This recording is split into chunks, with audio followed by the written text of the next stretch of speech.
Buenos días. Corre porque nos tocó un accidente, pero ya llegamos. Nos toca, el tema de hoy es la organización social en la Nueva España. Ana, en la clase anterior, habló sobre la política y la economía de este país. Una de las cosas muy importantes en el patrón de conquista española, yo lo puse en inglés y en español porque es más fácil acordarnos de las 3 Gs. Las 3 Gs es God, Gold y Glory. Creo que van en ese orden en la cabeza, pero a la hora de ponerlo en práctica no es así. Los españoles, cuando llegaron a América, por supuesto, bueno, venían buscando muchas cosas, pero yo creo que venían buscando oro, venían buscando gloria, y el estandarte era Dios. Entonces, esto va a establecer un patrón en la forma social y en la forma política y económica de este país. En lo social, como seguramente les explicó Ana la clase pasada, es imponer una cultura. En el caso de la conquista española hay una yuxtaposición, traen una cosa e imponen otra, la sobreponen en una sociedad que existía, una sociedad muy bien desarrollada, una sociedad, pues digamos, también muy escalonada, como se va a dar aquí. Pero imponer esta cultura la van a hacer de una forma, pues digamos, especial. En la colonización española sí hay mestizaje, y este mestizaje es lo que va a dar lugar a las diferentes clases sociales que se van a dar en México.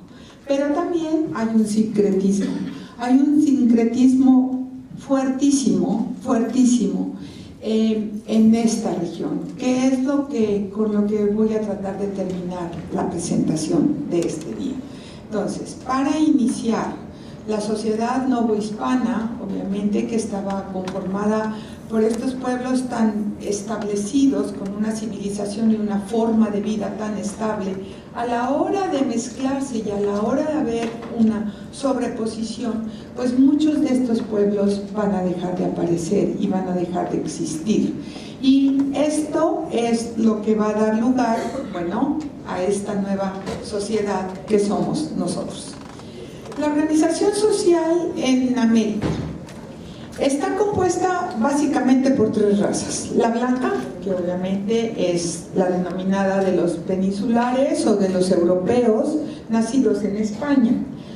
Los criollos, que son los hijos de estos peninsulares nacidos en América. El lugar de origen de las personas da un lugar de preeminiscencia en la sociedad. La otra es la cobriza, que somos, bueno, los indígenas que eran de este país. Ellos les llamamos indígenas o les llamamos indios. Y la otra es la negra. Esta negra, que les vamos a llamar bozales a los nacidos en África y ladinos a los nacidos en América. Esto es determinado por el lugar de nacimiento. El lugar de nacimiento va a determinar no solamente la clase social, sino también el desarrollo económico, dónde vas a trabajar, qué es lo que vas a hacer, cuáles son las oportunidades que tienes, hasta la educación, como vamos a ver ahorita. Hacia 1570 se calcula que habitaban en la colonia 3,5 millones de personas, de los cuales 30,000 exclusivamente son españoles, negros y mestizos 25,000 e indígenas 3,445,000. Quiere decir que la población más grande seguía siendo la indígena. A finales de la colonia, digamos a finales del siglo XVII, había 1 millón de españoles, mestizos y castas 1,338,000 e indios 3,676,000. por supuesto, la clase que menos creció fue la indígena. Y por supuesto que creció menos porque hubo una debacle terrible contra este grupo social. Ahorita lo vamos a ir viendo. De tal manera que si, como vemos en esta pirámide, estamos divididos, ¿sí?, socialmente. Los indígenas nobles tenían los mismos derechos o las mismas, pues digamos, prestaciones que tenían los españoles. Les permitían vestir a la usanza europea. La demás gente no, por eso tenemos tantas castas, ahorita lo vamos a ver. Les permitían portar armas y montar a caballo, cosa que estaba prohibido para todos los demás. Nosotros hemos visto muchas películas todavía donde el hombre va arriba de un burro y la mujer va caminando, pero no va arriba de un caballo. El elevado nivel educativo y cultural a estas personas se les permitió anexarse. Uno de estos casos o de estos que podemos tener todavía conciencia son los hijos de Moctezuma y en muchas ocasiones las princesas tlaxcaltecas. Los hijos de Moctezuma, ahorita les voy a hablar un poquito de ellos, todavía hay descendencia. Hay una demanda que tenemos el país donde los descendientes de Moctezuma están poniendo una demanda a México porque no les ha pagado todo lo que le debemos, ¿ok? Entonces, quiere decir que hay gente que todavía se siente descendiente de esto y le da orgullo porque a otras gentes no les daba. Y, por ejemplo, las princesas tlaxcaltecas. Muchas de las princesas tlaxcaltecas fueron esposas de los grandes líderes o de los grandes conquistadores. En Guatemala encontramos todavía sepultada a una mujer que se llama María Luisa de Xicoténcatl. Xicoténcatl era la familia de los tlaxcaltecas. Uno de ellos se opuso terriblemente a la anexión con los españoles, los otros no. Entonces, como había que agradar a estas personas que fueron mis aliados y de alguna manera fueron los que me ayudaron a hacer la conquista, permito que estas mujeres se casen con estos hombres para empezar una vida mejor. Obviamente, el estar casada con un conquistador, bueno, les repercutía en todo. Esto va a asimilar muchísima, digamos que la desaparición de la nobleza indígena, porque claro, las mujeres, los hombres, ahorita vamos a ver unos que van a aparecer ahí también, van a desaparecer porque cuánto más se puede negociar. Van a desaparecer hasta los nombres. Muchos de los nombres que nosotros conocemos, por ejemplo Moctezuma, en este caso va a empezar a ser tomado como si fuera un apellido. Entonces se empieza a determinar un linaje. Este linaje es lo que se va a empezar a hacer aquí. Obviamente este grupo, los españoles, los nobles indígenas, tienen una preponderancia y estarán en la parte superior, cada uno en sus diferentes ámbitos. Si nosotros entendemos que vamos a ver ciudades españolas y ciudades indígenas, entonces dentro de las ciudades indígenas, muchos de estos líderes de la nobleza, entre comillas, tlaxcalteca o azteca o de los que hayan estado aliados a los españoles, van a vivir mejor, van a tener oportunidades mayores. Me voy a parar un minuto.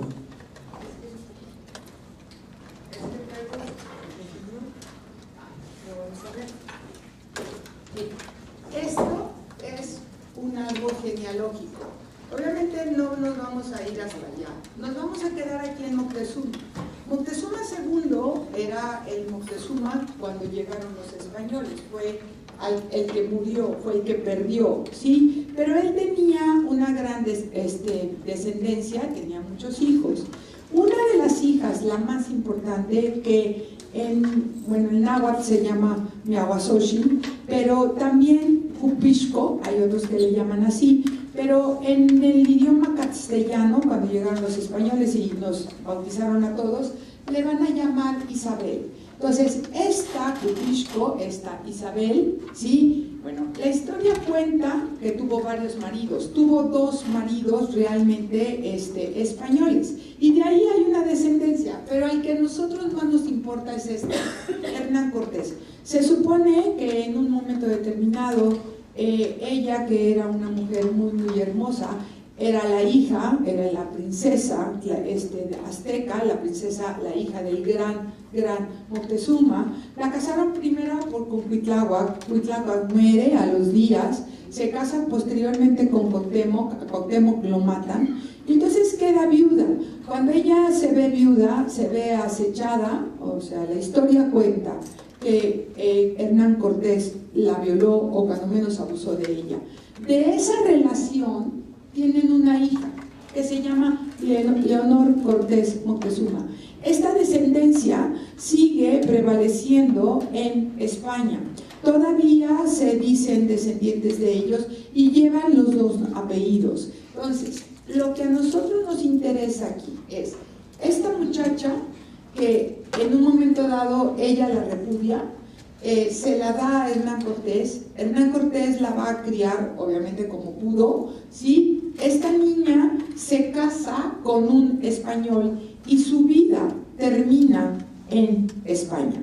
Entonces, quiere decir, si hubiera sido hija o Hernán Cortés hubiera violado a una mujer del pueblo, seguramente no sabríamos, ni siquiera sabríamos de su descendencia. Pero como esta mujer es una mujer de la nobleza, tenemos constancia de ella. El otro hijo, bueno, tuvo muchos hijos de Hernán Cortés, pero el otro hijo importante que tuvo es el que tuvo con la Malinche. Y con la Malinche tuvo a un niño que le llama Martín Cortés. Y este niño Martín Cortés, digamos, conocidos, no quiero decir que no haya más, debe de haber habido muchísimos más, pero ella y Martín Cortés, digamos, son los dos primeros mestizos conocidos en la historia de este país conquistado por los españoles. Entonces, ¿qué condiciones de vida tiene cada grupo? Por supuesto, las condiciones de vida que tenían tanto los principales indígenas como los españoles y los criollos, de ninguna manera es la misma que el grupo indígena. En la historia se establecía algo que se llamaba la guerra justas, o esto que justifica la esclavitud. ¿Cómo justifico yo la esclavitud? Bueno, si hay un grupo indígena que se rebela, yo tengo el derecho de tomar los prisioneros y hacerlos esclavos. Esto era muy conveniente. Obviamente, durante la colonia hubo muchos levantamientos de los indígenas, no necesariamente contra la corona. O sea, en muchas ocasiones, y yo me he preguntado si todos los indígenas sabían que había un señor que se llamaba Carlos V, o si luego hubo un señor que se llamaba Felipe II. Yo creo que más bien las rebeliones que hubo fueron contra los gobernantes directos del lugar donde estaban, por hambre, por sequía, porque había una inundación, porque no tenían buenas prestaciones, porque vivían mal. Pero realmente no es que haya sido un levantamiento contra el rey, pero bueno, esto sería una guerra justa. A los conquistadores, cuando llegan, empiezan a abusar de esto.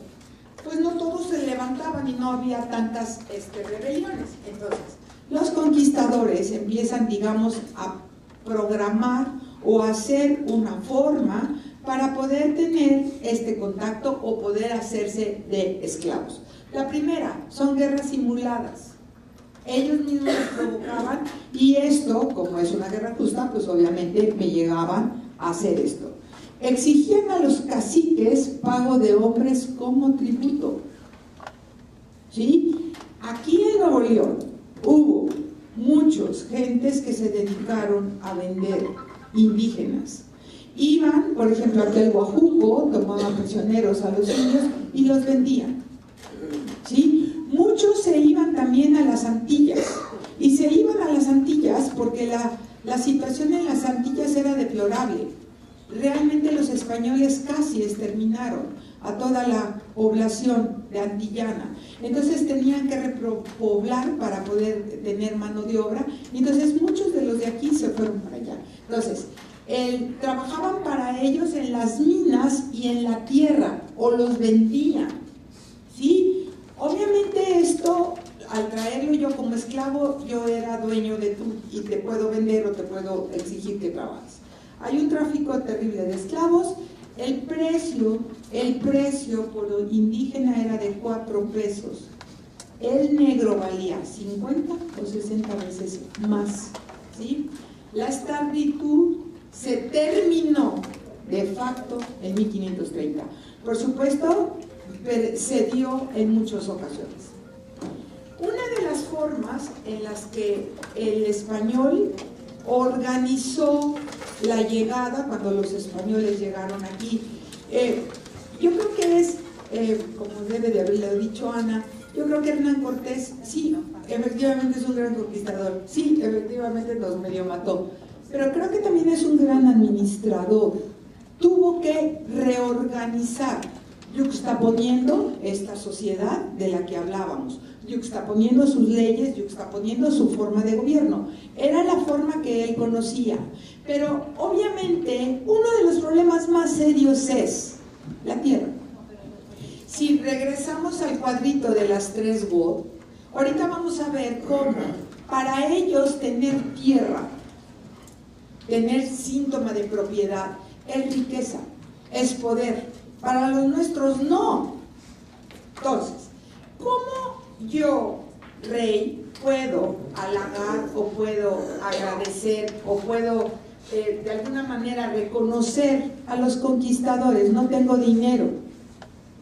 Entonces es preferible repartir tierra.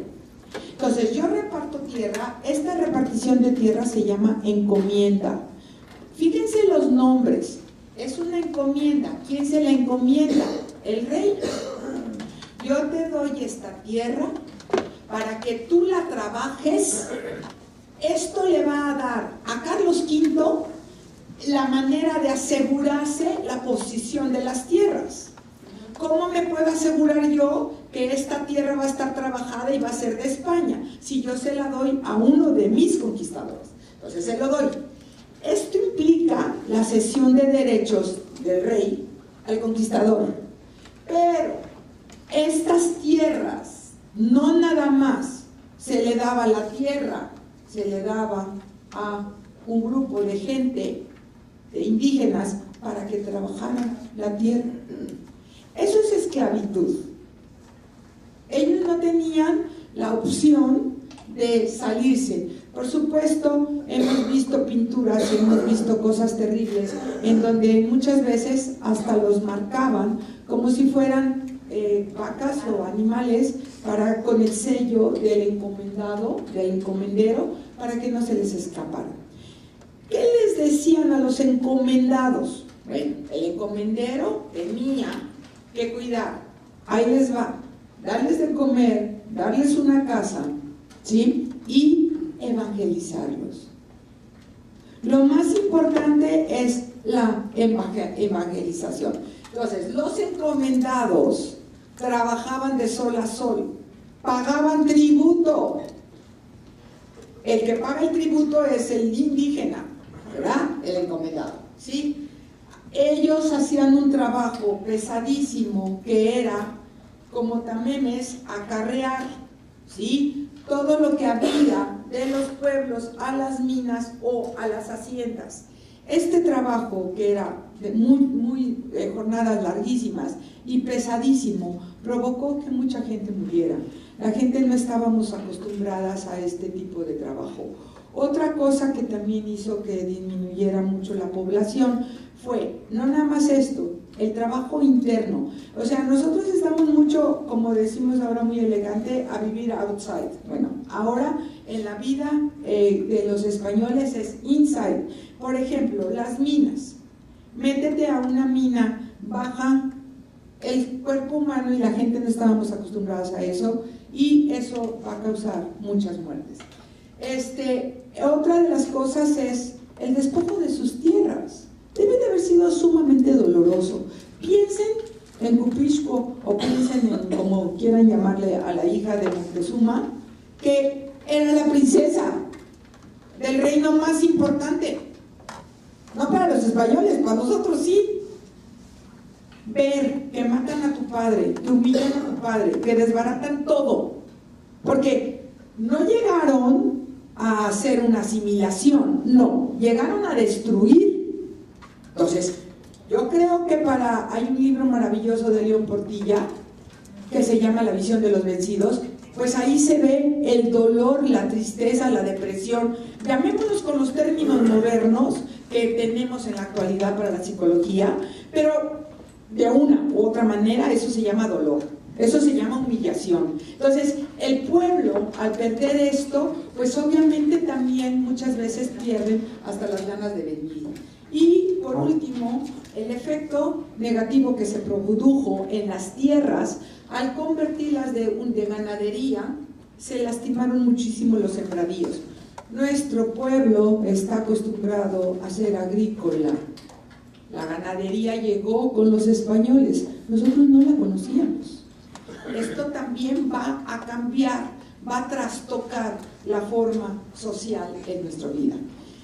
Este cuadrito me lo encontré en Google y se los traigo. Obviamente está muy bonito, y está al lado del mar, pero aquí nos podemos dar un poco cuenta. Estas son las viviendas de los indígenas que trabajaban estos plantíos para el señor que vivía en estas casas, en esas fortalezas. Pero vean el tamaño de la iglesia. O sea, la vida gira alrededor de la iglesia. Los evangelizadores fueron fundamentales en la sociedad mexicana. Llegaron, por primera vez un evangelizador comió tortillas, se sentó en el suelo, se durmió en un petate y quiso aprender la lengua del indígena. Por lo tanto, lo ven como salvador. De encontrar a Cortés y a todos los conquistadores con una espada que te arrancaba la cabeza, a encontrar a estos hombres con una cruz que predican el amor. Hay muchas dudas, sí, hay muchas dudas, pero de alguna manera es el acercamiento que se da. Las encomiendas no solamente fueron dadas exclusivamente a los conquistadores, también a las iglesias.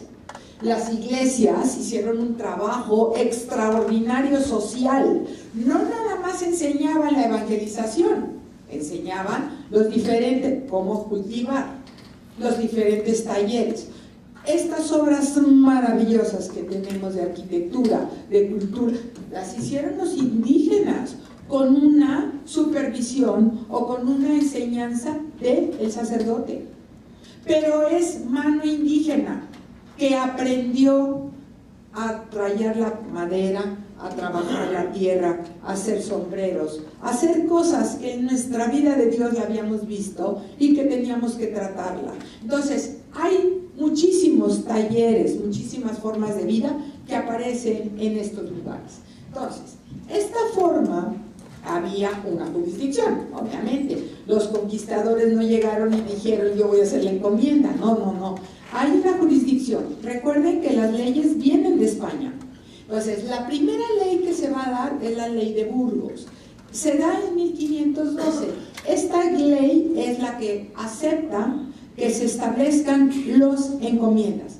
La acepta por lo que dijimos anteriormente. Carlos V veía de esta manera la manera o la forma de sujetar o de controlar. En 1512, Carlos V todavía no ha llegado al poder, pero ya estaba en transición. Los hombres que estaban gobernando, como el cardenal Cisneros y todas estas gentes, ven esto como la decisión más unánime. Sabían que las encomiendas no habían funcionado en las Antillas, que había habido una mortandad espantosa por el abuso de los conquistadores. Sin embargo, no tienen otra y entonces se permite. Las leyes nuevas en 1542 son las leyes que va a dar precisamente Carlos V, gracias, ahorita les voy a explicar, gracias a todo lo que se empieza a saber de los horrores que están sucediendo en América con los indígenas. Entonces, empieza a darse esto, ellos dicen, se quita, se desaparece, no más encomiendas. Las encomiendas no son factibles para un grupo social. se quita, pero por supuesto, ¿qué pasa con los que ya se habían dado? No le regresan. Esto sigue quedándose en sus manos. Entonces, aquí sigue quedando. Y luego las leyes de Indias, que son las que se dan en 1562, y con eso se determina que este sistema se acaba. Esto establecía, además de la repartición de tierras, era que los indígenas eran los que pagábamos el tributo o los impuestos. Al principio, los tributos eran como se habían dado o como se habían establecido en la época prehispánica, quiere decir, con producto. Por eso aquí tenemos los productos. Sabían perfectamente bien lo que los aztecas recibían de cada uno de los pueblos que habían sido dominados por ellos. Y entonces, tratando de seguir este orden, van a quedarse con esto. Pero cuando en América, o cuando en la Nueva España, nos empezamos a monetizar, empieza a haber moneda, el tributo va a ser en moneda, y lo pagaban los indígenas. Esto, bueno, ya se los dije, hay una disminución, nunca tenían tiempo, siempre. Hay otra forma de explotación. Además de las encomiendas y los encomenderos, había este lugar que se llamaba, o este sistema, perdón, que se llamaba las mitas. Esta mita era donde los indígenas, en muchas ocasiones ya hartos de cómo eran tratados, preferían ir a trabajar a las minas. ¿Por qué preferían trabajar en las minas? No es que los trataran mejor ni que les pagaran más, pero ellos no pagaban impuestos o tributos. Entonces, de alguna manera, dejaban de tener esta carga tan terrible. Entonces, era un sistema de explotación, se obligaba a trabajar a los indígenas en las minas en condiciones durísimas. Recuerden las tres intenciones: gold, God y glory. Entonces, esto les da el gold que quieren. De hecho, de Nueva España no se llevó tanto oro, digo, sí se llevó, pero no tanto. Se llevó muchísimo plata. De lo que éramos más ricos nosotros era plata. De donde se llevó más oro fue de Perú. Entonces, estas son las leyes nuevas, y estas leyes nuevas que se empezaron a dar, se van a dar gracias a la denuncia de muchos de los frailes mendicantes que llegaron a América. El más importante de estos frailes, que realmente hace una polémica, lucha, pelea, se enfrenta a uno de los grandes filósofos de España, es este hombre que se llama Bartolomé de las Casas. Bartolomé de las Casas fue encomendero en las Antillas. Él vivió, él sabía, él conocía. En esta época, cuando era encomendero, decide mejor dejar la encomienda y tomar los hábitos. Toma los hábitos, y cuando llega a vivir a México, lo asignan a lo que sería Oaxaca, Chiapas, por allá en el sur, donde obviamente había una población muchísimo mayor de indígenas. Uno de los graves problemas era que nos consideraban, en primer lugar, menores de edad. El indígena, por ser indígena, por no conocer a Dios o no conocer la religión católica, porque sí conocíamos a Dios o a muchos dioses, por no conocer la religión católica, éramos considerados como que no teníamos alma.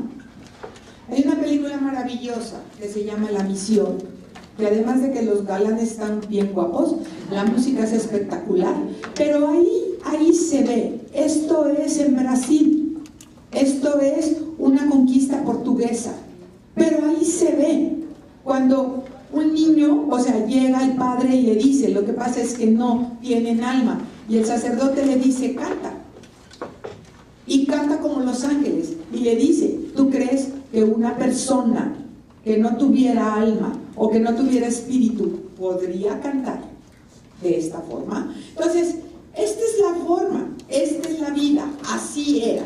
Entonces, él empezó a luchar y empezó a decir que obviamente las circunstancias eran terribles. En España estaba apareciendo una cosa que se llamaba como la imagen negra de España. Entonces, probablemente esto hizo que para que esta imagen negra no apareciera tanto en España, que era el prototipo del catolicismo y el defensor del catolicismo, se le escuchara a Bartolomé de las Casas. Entonces, gracias a esto, las nuevas ideas o las nuevas leyes van a prohibir la esclavitud de los indios, la explotación ilegal, ¿sí? Y contratar indígenas para trabajar en minas, en ingenios azucareros, que era el otro trabajo pesadísimo, el trabajo de la zafra, ¿sí? Esto, una de las cosas que va a hacer es regular el empleo de su fuerza de trabajo mediante el llamado repartimiento. ¿Qué es el repartimiento? El repartimiento es como la mamá de lo que es ahora los ejidos. Yo reparto, doy un pedazo de tierra para que este grupo pueda vivir, pueda trabajar de manera comunal, que era la forma en que nosotros estábamos acostumbrados a vivir. Entonces, si yo tengo una hacienda, si yo tengo un encomendado, si yo tengo un ejido, si yo tengo lo que sea, tengo que pagar a la gente que trabaje para mí. Entonces, las leyes nuevas, esto es lo que dan, estos son los cambios. Probablemente, bueno, probablemente por la mortandad que hubo tan enorme en América o en toda América, se cree, miren, hay muchos datos que a mí no sé si son lo verdaderamente exactos para poderlos decir, pero se ha dicho que el peor genocidio que ha existido en el mundo es el que se ha hecho en América. Hay historiadores que se atreven a decir que murieron más de 20 millones de gentes en toda América. Probablemente, no los he contado, es muy difícil hacerlo. El número a lo mejor es exagerado o es menos de lo que realmente era. Pero de que se murieron muchísima gente por estas circunstancias, recuerden que no teníamos también eso de las epidemias. La gripe nos mató a todos, la viruela nos mató a todos. ¿Sí? No teníamos los anticuerpos para defendernos de estas nuevas enfermedades que llegaban. Los cañones nos mataron a todos. Entonces, sí, puede ser, pero también el trabajo, la forma de trabajo, la explotación del indígena provocó mucho esto. Por eso se decide traer a este grupo, que son los negros. Estos negros llegaron a cumplir o a llenar los vacíos de población que había dejado la mortandad del indígena. Son gente que sabemos que trabaja, son gente fuerte, las trajeron, los llevaron. Muchos de ellos los trajeron obviamente de África, que es el primer lugar, pero también muchos de mercados esclavistas europeos o asiáticos. Yo los vendía, igual que se hacía aquí. Entonces ese es el mercado. Los que llegaron de África, la mayor gente que los comerció Portugal. Era su forma de comercio, era su forma de riqueza. Posteriormente va a tomar este lugar Inglaterra, pero muchas veces al principio fue Portugal. Entonces, carecían de derechos y formaban parte de los bienes de sus dueños. Por eso los podía maltratar, los podía hacer trabajar y los podía vender o los podía azotar. Entonces, lo único que se les obligaba era la legislación. Muchos de ellos, después de que se controló esta situación, escaparon y se fueron a vivir muchos a las costas de Guerrero. Por eso ahí todavía tenemos gente que tiene muchas características físicas de esta raza, y también a Veracruz. Hay otros que se escaparon como por Oaxaca. A estas gentes o a estos que se escaparon se les llama cimarrones. Estos son los que van a empezar a darse lugar a lo que nosotros vamos a llamar las castas. Muchos cimarrones en alguna ocasión lograron casarse con alguna indígena, y esta relación provocaba que el hijito no fuera considerado ya esclavo. Muchos cimarrones o muchos hombres buscaban esta relación para evitar. Hubo muchísima mezcla de sangre, por lo tanto, ¿sí? La mayor y la más importante son los mestizos. Los mestizos son blanco con indio, blanco con negro, ¿sí? Porque ese también es un mestizo. Entonces, este que es el blanco con negro va a ser el mulato y los otros pues vamos a ser nosotros. Estos mestizos pueden ser legales o ilegales. Regresamos a las princesas, a la Malinche no, pero a las princesas que se casaron con los grandes conquistadores. Como es un matrimonio, su hijo es legal, es mestizo legal. La mayoría somos ilegales. Hubo una violación terrible. El señor Octavio Paz dice que por eso somos, perdón, hijos de la chingada. Porque fuimos violados, porque nacimos de una violación. E imagínense, eran 600, después llegaron más. ¿Qué respeto había? Hubo respeto por las 16 mujeres o 18 mujeres junto con la Malinche que las casaron, pero las demás. Obviamente, estos son los ilegales, los ilegítimos.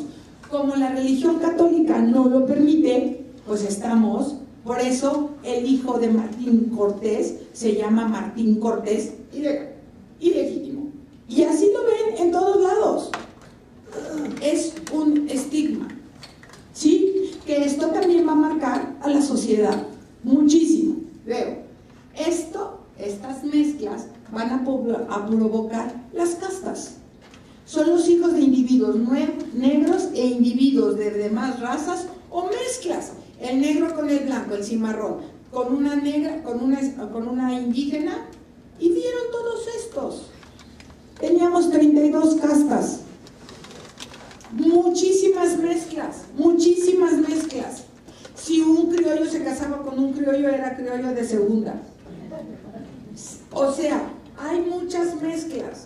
Los peninsulares procuraban casarse e irse a vivir a España mientras tenían a sus hijos, porque entonces eran peninsulares.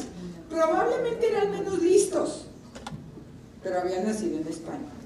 Entonces, estas son las castas. Aquí, en el Museo de Historia, tenemos la oportunidad maravillosa de ver esta colección. Es una colección extraordinaria, en donde se ven todas las, bueno, aquí tengo todas las castas, ¿sí? Obviamente, pues yo creo que no son muy realistas, ¿no? Yo hacía una pintura para mandársela al rey, ni modo que los pusiera todos chamagosos. Entonces, es un poco artístico lo que se manda, pero se ve la comida, se ve el vestuario, se ve cómo se vestían, cómo se diferenciaban hasta en esto, no solamente en lo físico, se diferencian en todo, hasta cómo hablan. Entonces, esto es lo que hace una historia rica, ¿sí? La estructura social, económica de la Nueva España se va a basar en dónde nacieron, a qué grupo social perteneces, y entonces esto determinará importantemente tu misión y tu trabajo en el mundo de la Nueva España. Aquí, por favor, bueno, aquí se los voy a poner mejor, pero lo que quiero es que veamos aquí las cantidades. Es el 7% españoles que son los terratenientes, son los privilegiados. Su forma de vida tenía más que ver con el feudalismo que con la vida del Renacimiento. Claro, son los grandes latifundistas, son los que tienen las grandes encomiendas. Los criollos es este 7%. Los comerciantes y manufactureros, que son muy importantes, sobre todo en el siglo XVII. Entonces, esto, españoles o peninsulares y criollos, es el 7% de la población. El 20% son los mestizos. Trabajan generalmente en haciendas, en trabajos manuales, en hojalatas. Son los que nosotros podríamos llamar rancheros. no tienen las haciendas, pero tienen pequeñas propiedades, se dedican a estos trabajos manuales. El 70% es indígena, ¿sí? En general son los agricultores y son los que trabajan en las minas. Junto con los mestizos son la economía del virreinato. Y luego viene el 30% que son las castas. Estos nunca llegaron a ser grandes, o sea, esta parte de la sociedad, y la mayoría se convirtieron en libertos a la larga. Este es otro cuadrito en donde explica perfectamente bien a qué se dedicaba cada uno de estos grupos. Por lo tanto, nuestra sociedad está dividida, es una pirámide. Españoles o peninsulares, criollos, mestizos, mulatos o zambos, indios, negros, ¿sí? Estos son los mestizos, los que tienen de alguna manera tantita sangre blanca. Entonces, ¿qué es lo que determina? Bueno, pues la mezcla, obviamente, pero también el origen de tu nacimiento. Por eso estamos determinados de esta forma, ¿sí? Por eso estamos tan estratificados. Esta sería la distribución poblacional. Estos son los indígenas, estos son los blancos y estas son las castas. Por supuesto, la población mayoritaria, como lo vimos en la primera diapositiva, es la indígena. Para finales de la corona o para finales del virreinato somos 3.600.000 indígenas, aunque creció poco en proporción con las otras, somos mayoría o eran mayoría a esto. La distribución, obviamente, pues no todos vivimos en el mismo lugar y va a ser dependiendo del grupo social al que pertenece. Va a haber pueblos indígenas donde se van a permitir, probablemente a los que participaron o que fueron los que ayudaron fuertemente a la conquista, ellos son los que van a participar abiertamente en esto. Entonces, los pueblos indígenas en muchas ocasiones se les permitió vivir con sus usos y costumbres. De hecho, se elegía a uno de sus mismos miembros de la tribu, de este grupo, para que fuera su líder, ¿sí? Esto que les voy a decir se oye muy chistosito, pero seguían comiendo tortilla y frijol, siguen comiendo, se siguen vistiendo como ellos visten, ¿sí? Probablemente, volvemos a repetir, los que fueron escogidos y tienen un puesto más importante se podían vestir y a lo mejor aprendieron a comer a la usanza española. Luego las ciudades españolas, ahorita voy a tratar de hablar de las ciudades españolas, pero había haciendas. Si nos regresamos a la filmina que les pasé, que les dije que me había robado de Google, esa ahí determina una hacienda. ¿Qué es una hacienda? Pues digamos es un microsistema dentro del sistema social. La gente que vivía dentro de la hacienda sigue los patronos del hacendado, ¿sí? Y hay ahí tu escuela y la gente pues normalmente no se movía mucho, los que trabajaban para ellos. Las redes de minas. Esto es un lugar peligrosón, o sea, las minas eran un lugar alejado donde en muchas ocasiones dijimos los indios que ya no querían pagar los tributos o los impuestos que se les eran impuestos, perdón por la redundancia. Esto hace que muchos buscaran irse a vivir aquí, sí, pero también los que hacían alguna fechoría. Yo hago una fechoría, me voy y me escondo, ¿quién me va a encontrar en las minas? Entonces, por eso es un poco un lugar peligroso. Las redes de minas, o donde se encontraron minas, se construyeron o se hicieron ciudades hermosas, Zacatecas, Tasco, Guanajuato, ¿sí? Porque hay una competencia social. a ver cuál está más bonita, porque es la más fregona de las minas. Entonces, en redes de minas hay minas, que es peligroso, pero además hay una ciudad hermosa en donde está liderada por los mineros o por estos hombres que tienen la riqueza de explotar el oro y la plata. Acuérdense, bueno, con la condición de dar el 5% de lo que extraían al rey. Eso se llamaba el quinto real. Entonces eran muy ricas. Las misiones, esta es otra forma, es otro micromundo. Las misiones son, como su nombre lo dice, las construcciones que se van haciendo a lo largo de los lugares más inhóspitos en México para poder realizar la evangelización. Aquí llegaron, entre comillas, para evangelizarlos, para darnos la religión verdadera, que es el cristianismo, y la única manera de hacerlo es esto. Por eso, por ejemplo, en Querétaro hay unas misiones hermosas que están a lo largo de toda la sierra, de la Sierra Gorda. Si ustedes van caminando de aquí a Zacatecas, en Zacatecas hay una misión hermosísima que se llama Guadalupe. Si siguiéramos y nos pudiéramos ir hasta Estados Unidos, a California y a todo esto, ahí también hay muchas misiones. De hecho, donde fue la batalla del Álamo, pues era una misión. Entonces, así es como se daban. ¿Para qué sirven las misiones? Bueno, es un adelanto, ellos llamaban.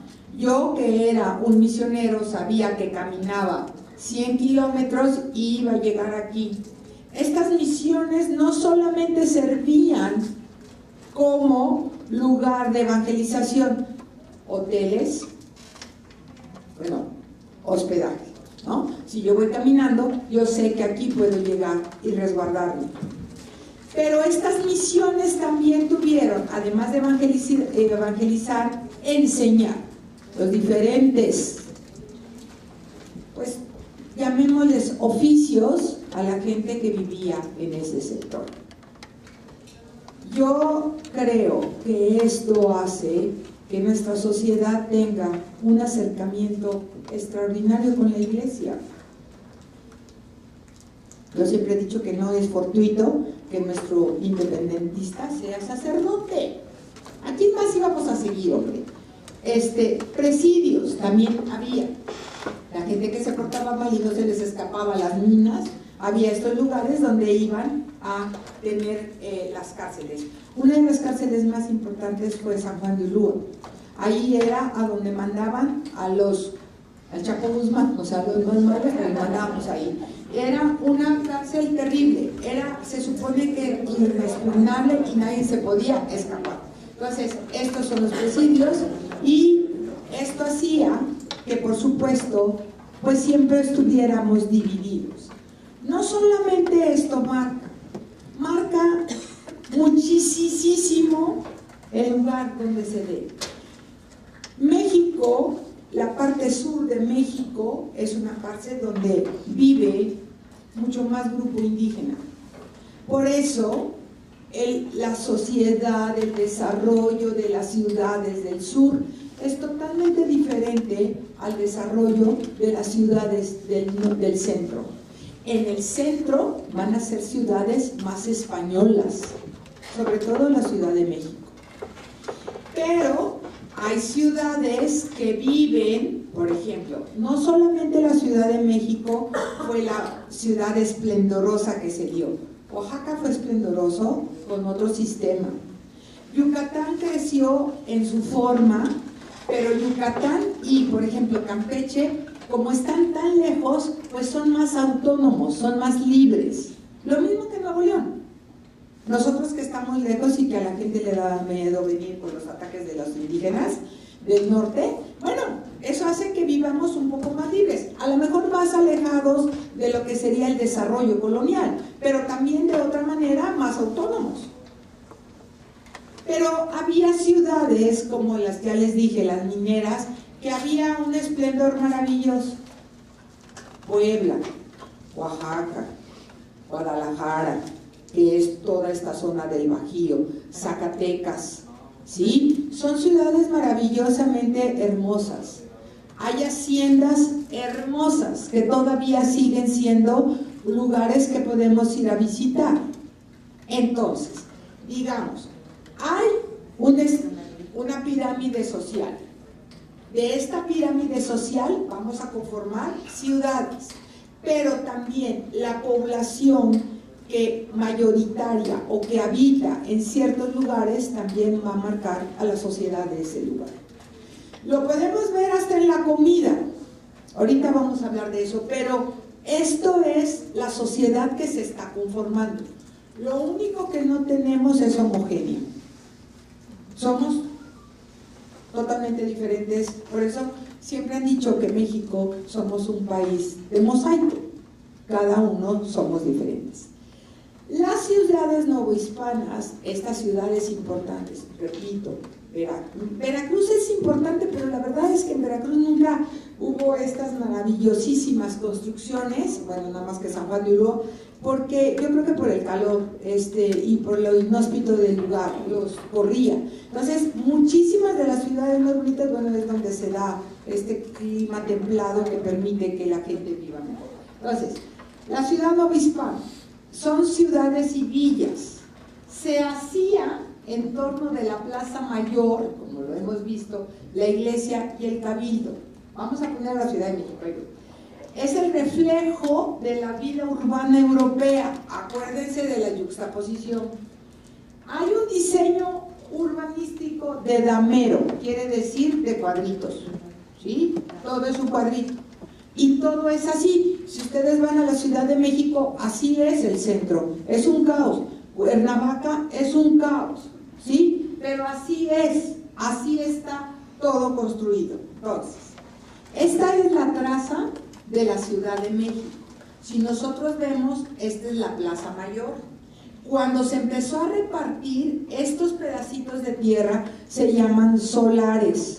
Y los que están más cerca, digamos, a la Plaza Mayor, al Palacio Nacional, a todo lo que sería la vida activa, se los dieron a los más importantes. Por eso, mi amiga La Malinche tiene un solar en el mero centro de la Ciudad de México. Era la forma en las que los agraciaban, ni modo que se las dieran a las afueras de México. Recordemos que la Ciudad de México había quedado destrozada. El señor Cortés se había ido a vivir a Coyoacán, mientras se limpió esto. ¿Por qué escoge la Ciudad de México? Porque obviamente construye encima de lo que había sido la Gran Tenochtitlan. Entonces, esta Gran Tenochtitlan se va a convertir en esto. Las piedras, lo que destrozaron de esto, fue utilizado para construir la catedral y si pudiera, bueno, ahorita lo vamos a ver de este lado, el Palacio Nacional, que obviamente no está en aquella época como lo está en la actualidad. Pero se empieza la construcción, recordemos, todo es gordo. Entonces lo primero que había que hacer era una catedral. Se hizo con planos que trajeron de Europa. Los planos no fueron hechos aquí, pero obviamente con mano de obra indígena. Este sería un poquito más evolucionado. Lo que me interesa que vean es los vestidos, la ropa, la forma de ser. Si nosotros vemos esto, bueno, decimos, caray, estamos en París. No, estamos en la Ciudad de México, ¿sí? Pero hay de todo, hay una mezcla. Quiere decir, la Ciudad de México fue el centro religioso, económico, político de lo que sería la Nueva España. Pero también fue el centro de muchísimos oficios que se dieron aquí. Estos oficios van desde sastre, herrajero, los joyeros, los que hacían los sombreros, los que hacían los zapatos, de tal manera que si volvemos a ver aquí esto, las calles que todavía en la Ciudad de México así se da, uno va a la Ciudad de México y dice, voy a ir a la calle de Argentina porque ahí es donde se venden los vestidos de novia. Voy a ir a la calle de quién sabe qué, porque ahí es donde están todos los peleteros. Voy a ir a la calle calle de quién sé qué, porque ahí hay boneterías todas. Quiere decir que se dividió, hay una muy famosa que es la de Plateros. Entonces, estas calles fueron divididas, digamos, por gremios. Entonces, sí, efectivamente, es el centro económico, sí, es el centro cultural, es el centro de todo, pero también es el centro, es donde florecen muchos de los pequeños trabajos o de los oficios que vamos a ver que se van a desarrollar en nuestro país, que también van a marcar a la sociedad. ¿Quiénes son los que trabajan ahí? Los mestizos. Los indígenas no.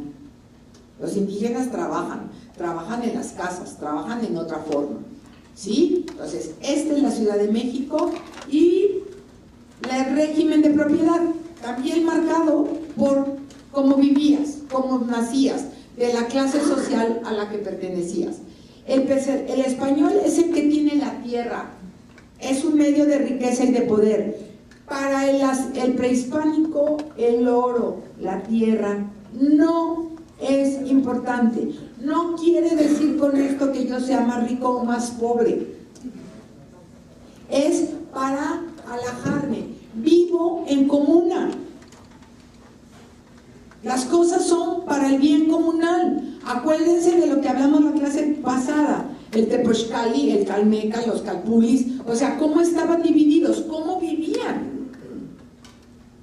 Claro, llegan, por eso nos hacen tanta burla que dábamos el oro por espejitos. Pues sí, para nosotros el oro no tenía ningún valor.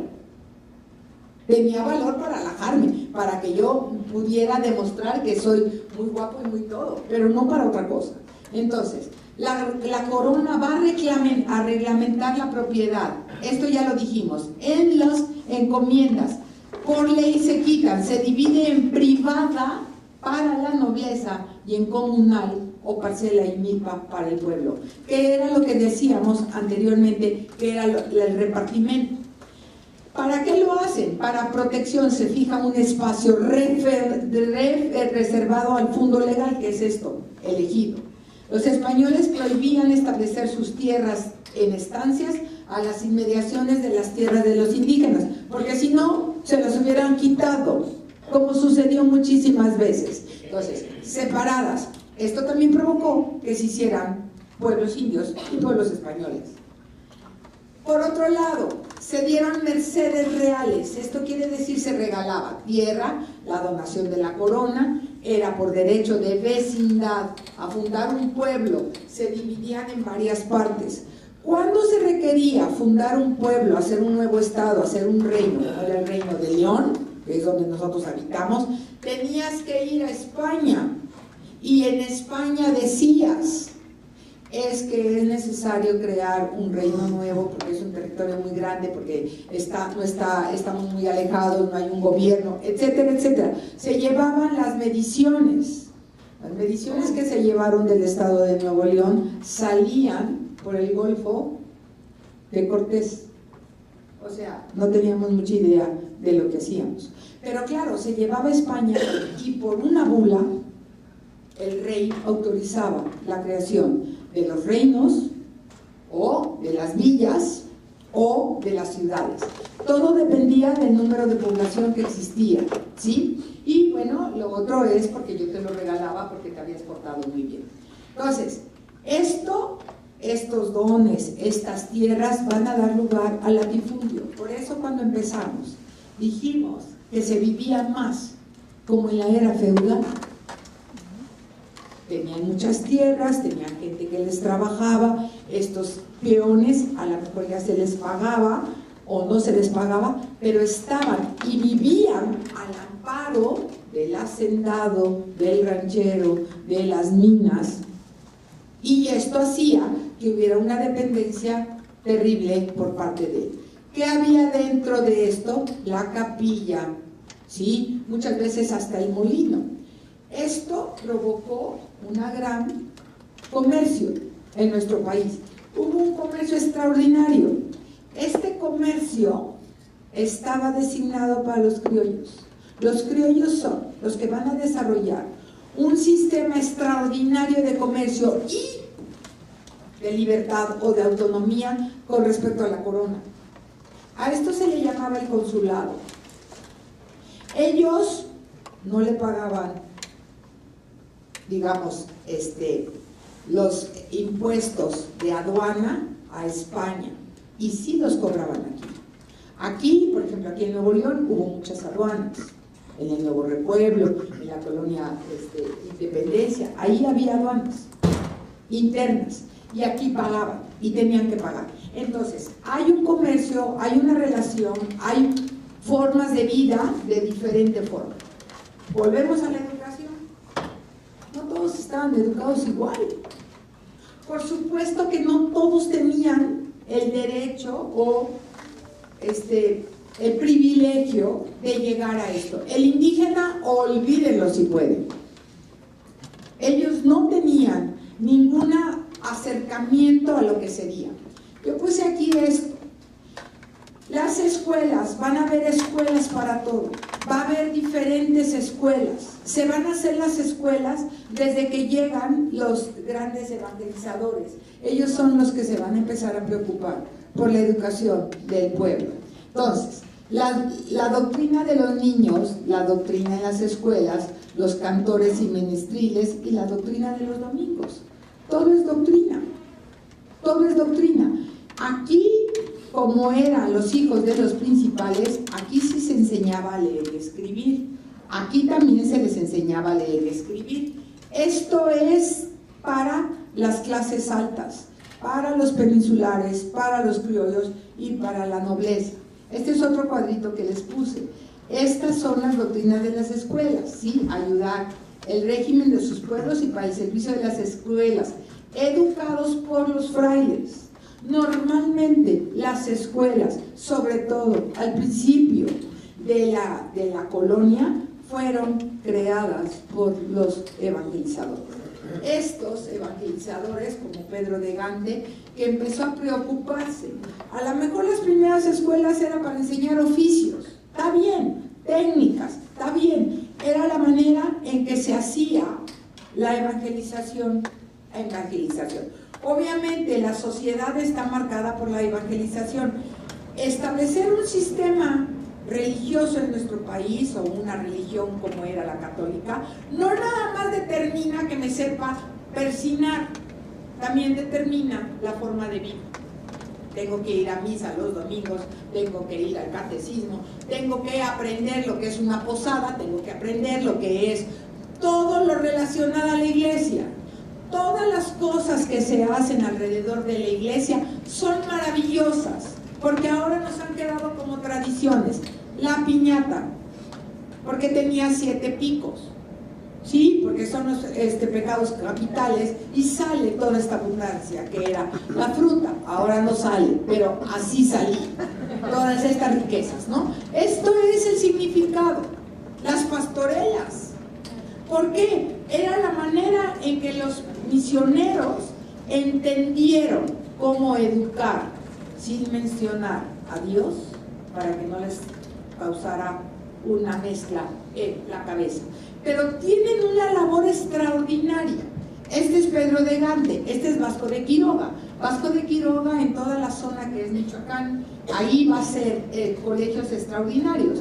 Este es el otro colegio, el de la Santa Cruz de Tlatelolco, que es de donde se va caminando Juan Diego, ¿sí? Esto fue fundada en 1536 bajo el auspicio del virrey Mendoza. ¿Para quién? Para los indígenas, los hijos de caciques y de nobles, no para los demás, de ninguna manera. Por eso, cuando nosotros nos vamos a independizar, tenemos un alto grado de analfabetismo. Lo podemos entender perfectamente así. Hubo escuelas para indios y mestizos. Había muchísima preocupación para ellos. Entonces, empezaron a hacer escuelas para completar su educación, ¿sí? Indios y mestizos, indios privilegiados. Al principio la educación de los indios, debilitación del transcurso del tiempo hasta desaparecer casi por completo. El interés que prevalece a lo largo de la colonia será enseñar español a todas las comunidades indígenas. No lo lograron, todavía tenemos muchos gentes que hablan su propia lengua. Muchos y diversas índole fueron los colegios de la Nueva España.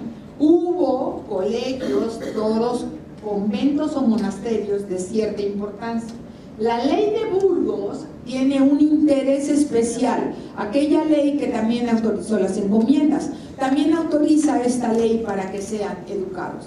Este es Santa Cruz del Tlatelolco, ya lo dijimos, es una escuela muy importante, es una escuela donde estuvieron uno de los grandes misioneros. Estos son los primeros que llegaron, estos son franciscanos, ¿sí? Se estudiaba historia, y aquí de esta escuela surgen dos historiadores extraordinarios mexicanos que se llaman Hernando Alvarado de Sosomoc y Fernando de Alba Izquixóchitl. Quiere decir, eran hijos de españoles, seguramente conquistadores, sobre todo de Alba, casados con princesas. Esta es de la descendencia de Tezosomoc, que era el de Azcapotzalco, y este es de la descendencia de Netzahualcóyotl, que era de Texcoco. Por eso los conocemos. Al principio se les negó a los indígenas estudiar para ser sacerdotes. No teníamos la capacidad para hacerlo, ¿se acuerdan que no tenemos alma? Entonces, cuando llegó la Santa Inquisición a nuestro país, la Santa Inquisición no perseguía a los indígenas, porque los indígenas no iban en contra de la religión porque no la conocían. Van en contra, pues un poco de estos grupos que ahorita vamos a ver, que fueron evitados para que llegaran a nuestro país, para evitar la contaminación de la sangre. Entonces, esta escuela es una, no les voy a decir todas, esta escuela es otra, esta fue creada por, y también para los caciques y los indígenas. Esta es una escuela de mestizos. Esta es una escuela muy importante en México que se llama San Juan de Letrán. De hecho, desgraciadamente le cambiaron el nombre a esta calle porque era la calle de San Juan de Letrán, ahora se llama Eje Vial no sé qué, ¿sí? Pero tristemente, porque creo que tenía pues toda una tradición y todo un sabor estudiantil en esta zona. El Colegio de la Caridad también fue muy importante, también había escuelas para criollos, por supuesto, la escuela de los criollos era la más importante. Hubo muchísimas escuelas para criollos, hubo esta de San Pablo que era de agustinos, hubo otra que se llamaba San Pedro y San Pablo que era de jesuitas. Esta escuela, las escuelas jesuitas fueron las escuelas que se crearon o que se establecieron más tardíamente porque esta orden se estableció pues tardíamente, ¿no? En 1550 más o menos, y entonces llegan aquí más tardíos. Los primeros que llegaron fueron los agustinos, los dominicos y los franciscanos. Hay órdenes que cada una se dedica a la educación, estas son las órdenes que se dedican a la educación. Entonces, había escuelas para criollos.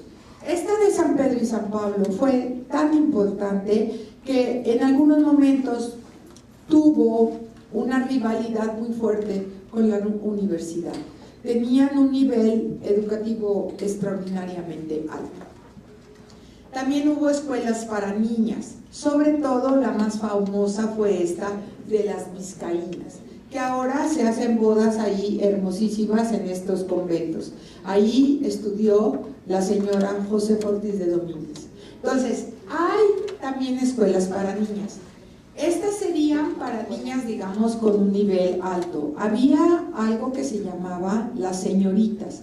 Las señoritas eran mujeres que dentro de su casa trabajaban y daban clases a las niñas. A las niñas, bueno, ahorita se los voy a decir cuando hablemos de las mujeres. Estas son las niñas. Lo que más se preocupaba era la educación doméstica, la que se fueran católicas, obviamente, ¿verdad? Se les enseñaba el catolicismo. Los papás de las mujeres, de las niñas en Nueva España, siempre los consideraron menores de edad. Entonces, por eso, las mujeres siempre dependíamos del papá. Cuando nos casábamos dependíamos del esposo. Normalmente no teníamos derecho a tener propiedad privada. Entonces dependíamos directamente de ellos. Si el esposo moría cuando mis hijos eran ya grandes, dependía del hijo mayor. Entonces, esto implicaba que el papá no se preocupara tanto por la educación de la niña. ¿Qué decía? Pues que sepa leer y escribir. Leer para que lea las cosas de Dios y no tenga malos pensamientos. Para a lo mejor un instrumento musical para que cuando el esposo llegara armonizara y lo tranquilizara del trabajo, pero sobre todo para llevar la casa. Ellas eran las que llevaban la casa, no trabajaban, llevaban la casa, ¿okay? Entonces, esto es lo que se enseñaba en las escuelas de niñas. Tuvimos esta universidad extraordinaria que fue la Real y Pontificia Universidad de México, que por supuesto algún indígena se nos ha de haber colado, pero verdaderamente era para criollos, era para peninsulares.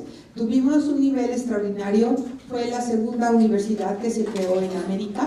La primera fue en Santo Domingo, la segunda fue aquí en la Ciudad de México. Entonces volvemos a lo mismo, en la Ciudad de México se hace la universidad, pues el centro educativo está en la Ciudad de México, ¿verdad? Entonces,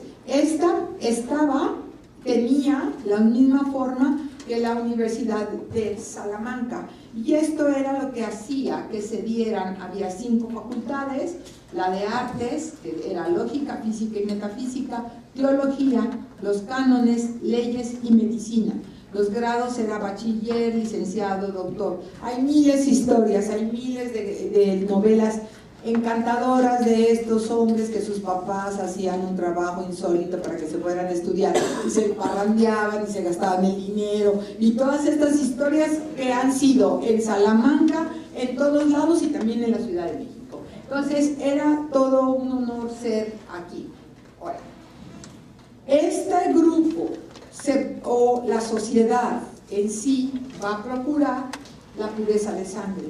Por eso hay una cosita que se llama la Casa de Contratación de Sevilla. La Casa de Contratación de Sevilla es un edificio gigante que ocupa una cuadra así gigante, obviamente en Sevilla, que era, digamos, donde se sacaban los pasaportes, era la aduana, era todo. Para evitar, para que se tuviera esta pureza de sangre, una de las cosas que te preguntaban era: ¿eres buen español? ¿Eres buena persona? ¿No has cometido ningún crimen? Sí. ¿Eres católico? Sí. Pues ni modo que dijeran que no. Si hubieran dicho que no, no les hubieran permitido venir así. Sí, aquí, si no, no entenderíamos si había tantas restricciones. ¿Por qué llegó a nuestro país este grupo de criptocristianos o de criptojudíos que llegaron y se quedaron establecidos, muchos en la parte norte? Estas gentes tenían, se supone que prohibido, por eso lo que se buscaba era que llegaran aquí descendientes de lo que nosotros llamamos cristianos viejos, o sea, que por tradición ha sido cristiano, no ha sido cristiano nuevo. Los cristianos nuevos eran muchos judíos que se habían conversos, que se habían convertido cuando los reyes católicos los corrieron en 1492. Entonces muchos se quedaron, obviamente, pues no sé, porque por sus intereses, porque tenían ahí sus casas, sus riquezas, por lo que ustedes quieran y manden, o porque no quisieron seguir errando en el mundo, ahí se quedaron. Y entonces muchos encontraron en América escapar de la Santa Inquisición. Entonces, esta pureza que se buscaba gracias a esta de Contratación de Sevilla, pues sí, pero muchos se colaron y muchos llegaron a México. ¿Por qué se iban a vivir a la parte norte? Porque aquí nadie los veía, ni los enjuiciaba, ni los estaba viendo, y estaban menos sometidos. Por eso probablemente tenemos más tradición y tenemos más costumbres de este grupo que llegó a México en la parte norte que en otro lugar. Entonces, esto es lo que los hace ser un grupo que llega. Esto de la pureza de sangre, pues como vemos, tampoco se va a establecer muy importante. El hombre criollo. ¿Cómo vivía el hombre criollo? Criollo, el otro no, por favor, el otro no, criollo. Se establece algo en nuestro país que se llama mayorazgo. El mayorazgo es el derecho que tiene el hijo mayor, por eso mayorazgo, a heredar no solamente las propiedades, también el título, conde, duque o lo que fuera aquí. Teníamos duques y teníamos condes que habían llegado y que se habían establecido en la Nueva España. Entonces, hereda eso. Por eso, siempre se buscaba tener más hijos. Y los otros dos hijos inmediatamente los alistábamos en la iglesia y en el ejército. De tal manera que teníamos un hijo puesto en los tres, digamos, organizaciones más importantes de la colonia. Entonces, esto es lo que marcaba.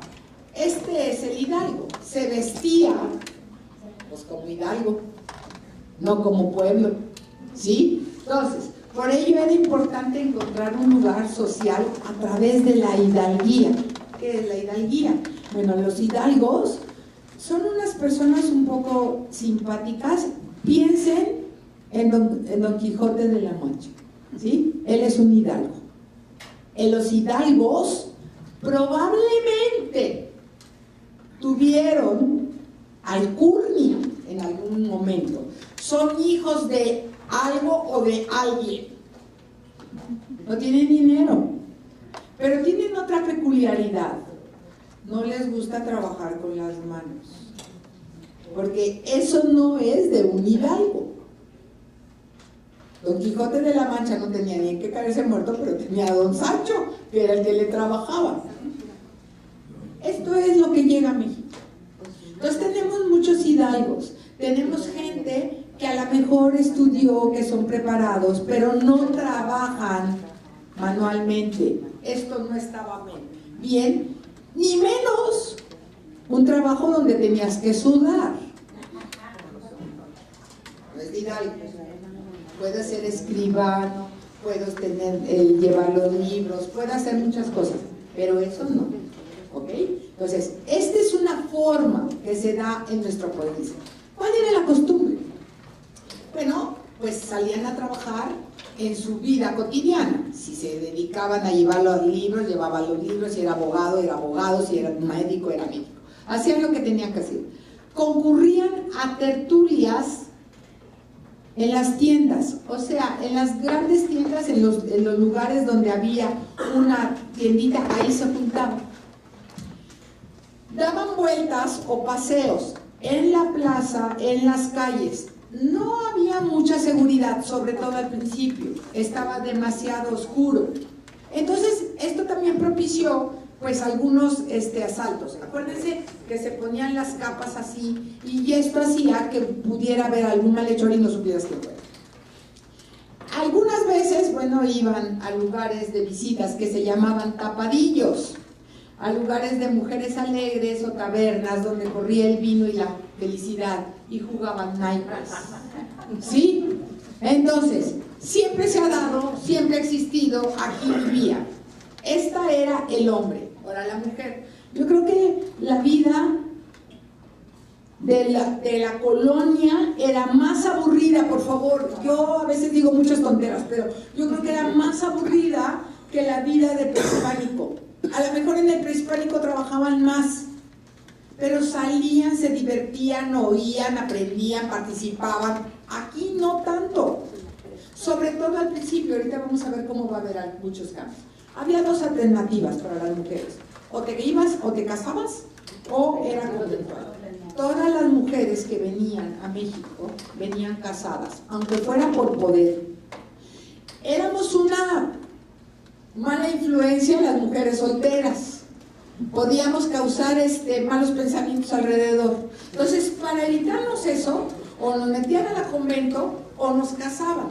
De tal manera que la mujer se dedicaba, no sé por qué, a la educación de los hijos, siempre, aunque no teníamos tan buen papel. Bueno, es que sí, a mí siempre se me ha llamado poderosamente la atención. Las mujeres como que nunca hemos sido muy reconocidas, pero sin embargo hemos tenido la educación de los hijos, increíble. Bueno, el convento de monjas era obviamente una vida.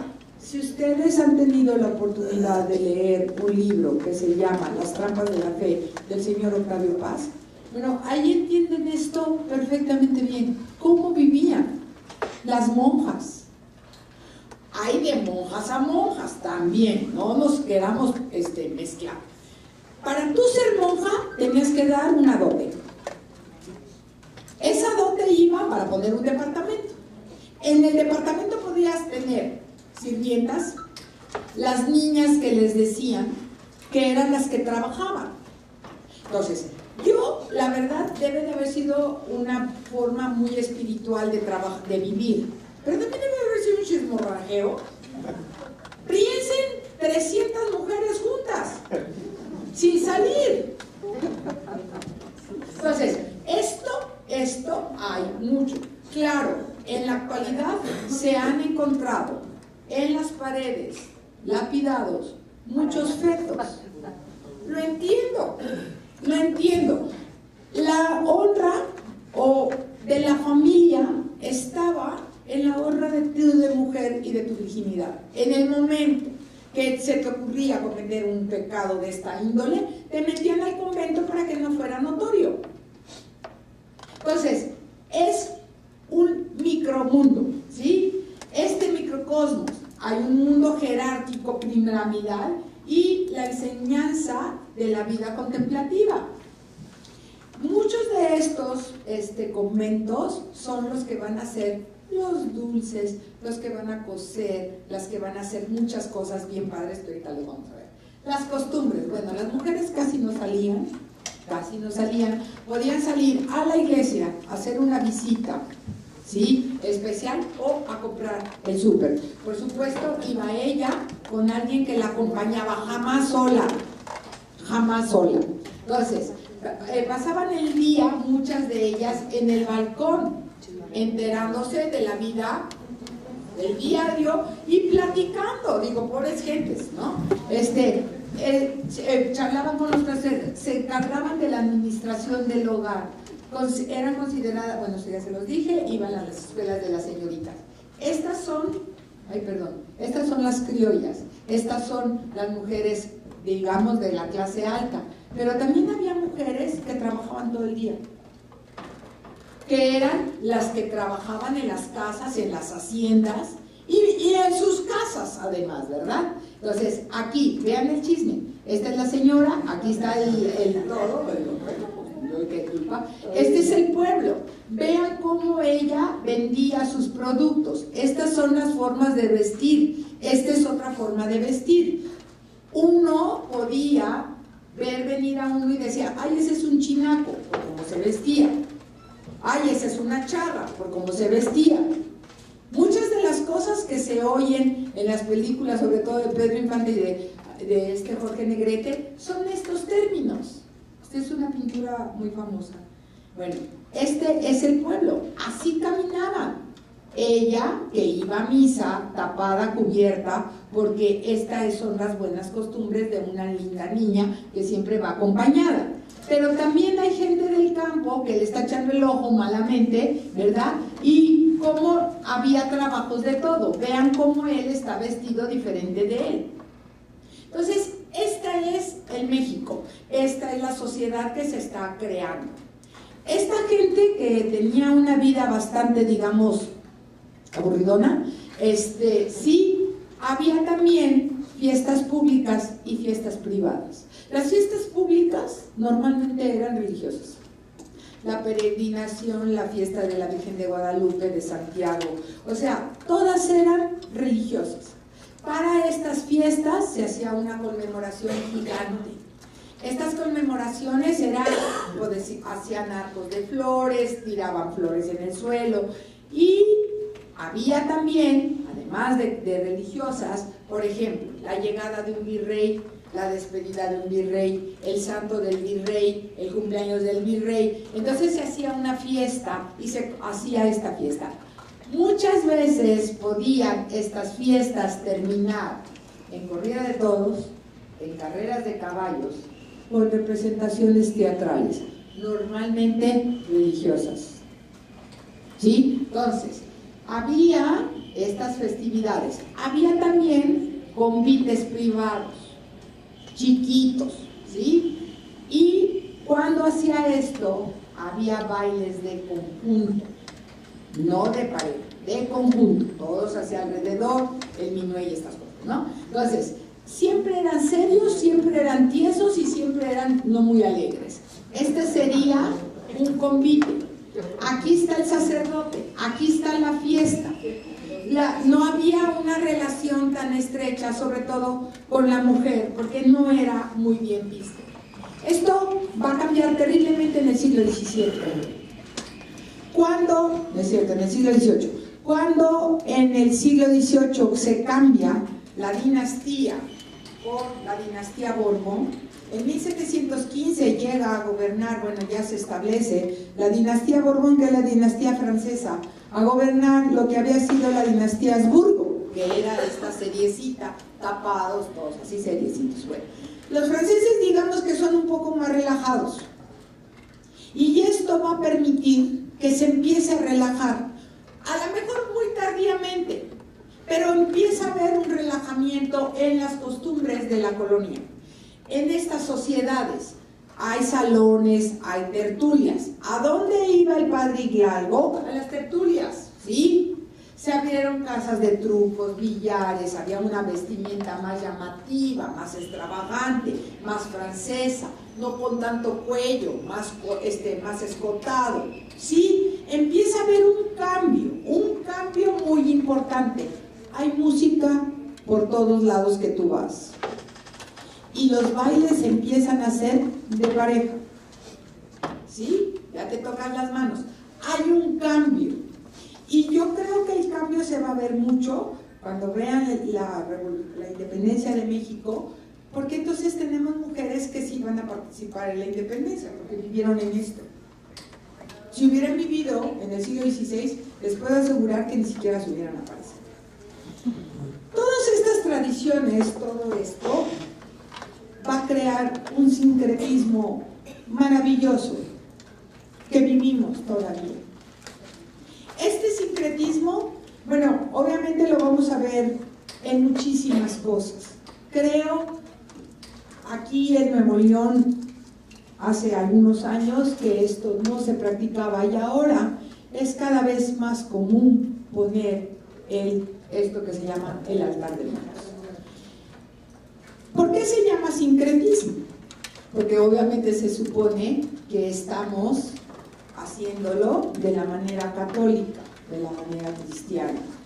Le estamos poniendo santos, pero hay muchísimas tradiciones que se tomaron de lo que hacían los prehispánicos. Uno, nosotros poníamos agua y comida para nuestros muertos. Dos, usábamos esta flor que se llama la flor de cempasúchil, que se ponía a todo lo largo de la comida para que el muerto pudiera ver, ¿sí?, dónde estaba la comida. Se hacían muchas advocaciones, pero obviamente es muy peculiar, las fechas coinciden. Estas fechas que se hacían en México coincidían con la fecha de los muertos que se conmemoraban, que son las que nosotros conmemoramos en la actualidad en España. Entonces se empataron. Entonces al empatarse se hace fiesta de muertos, en donde se pone todo, las calacas, que es una forma un poco de humor negro, de burlarnos de la muerte. Esto puede venir obviamente de la forma prehispánica, no es tanto de la forma española. Entonces, se tomó uno y se tomó otro y se hizo estas festividades, que en la actualidad marcan a nuestro país. Cada uno de los lugares en donde se festeja esto tiene un tinte particular. Si vamos a Michoacán, es de una manera. Si vamos a Tlaxcala, ponen estas cosas en el suelo, que hacen unas cosas maravillosas en el suelo, de acerrín y de flores. Pero en muchos lugares las tenemos de todas formas. Ahora, normalmente ponemos a nuestros seres queridos que nos han antecedido y los ponemos aquí con una foto. Antes no había fotos. Otra de las cosas que se tomó es que se les da de comer. Pues se les da de comer mucho de lo que se les daba. Fíjense cómo se pone maíz en grano, cómo se pone frijoles, cómo se pone jícama. O sea, muchas de las cosas que nosotros teníamos, ¿sí? Entonces, este es un sincretismo. Podemos ver muchos, hay muchos, la verdad, tenemos unos y maravillosos. Ahorita vamos a hablar de otro.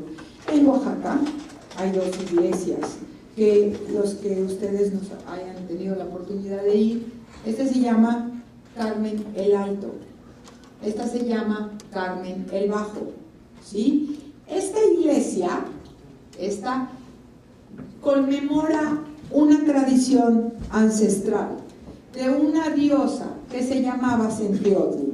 Centeotl es la diosa de la fertilidad, es la diosa del maíz. Las creencias eran, esta diosa hacía o bajaba de la montaña, traía una figura, la enterraba y la dejaba enterrada desde marzo, porque como es de la fertilidad, esto hacía que las cosechas, que todo lo que se hacía tuviera un éxito extraordinario. Cuando se recogía la cosecha, se levantaba esta imagen y se llevaba nuevamente a la montaña. Es lo mismo que pasa aquí con Carmen el Alto y con Carmen el Bajo. Obviamente no traen a Centeotl, pero traen a la Virgen del Carmen. Entonces, en marzo la toman de aquí y la llevan a la iglesia que está abajo. Digamos que en español o en católico, en religión, estamos haciendo lo mismo que con Centeotl, pero ahora con la imagen de la Virgen del Carmen.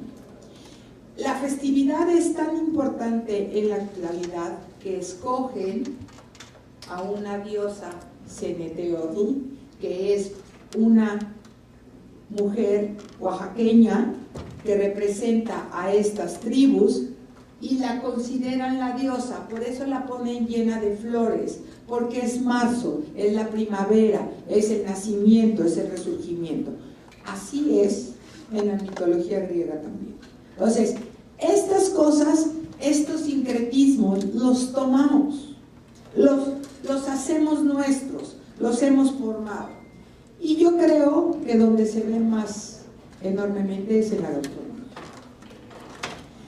Piensa en un mole. Ahí hay una fusión. Obviamente todos los chiles, todo el cacao, todo lo que nosotros tenemos, sí, pero con pollo o con puerco que nosotros no nos comíamos. El ajonjolí, todo esto. Los dulces. Esto es una maravilla. Se hace con todos los elementos que lo trajeron los españoles. Almendras, leche, huevos. Pero se hace mucho como se hacían las tortillas, como se hacía todo en bolitas, en estas formas. Hay un sincretismo. Se toma lo nuestro y se toma lo de allá. Se empezó a hacer también dulces, por ejemplo, de maíz. Se empezó a hacer el rompope.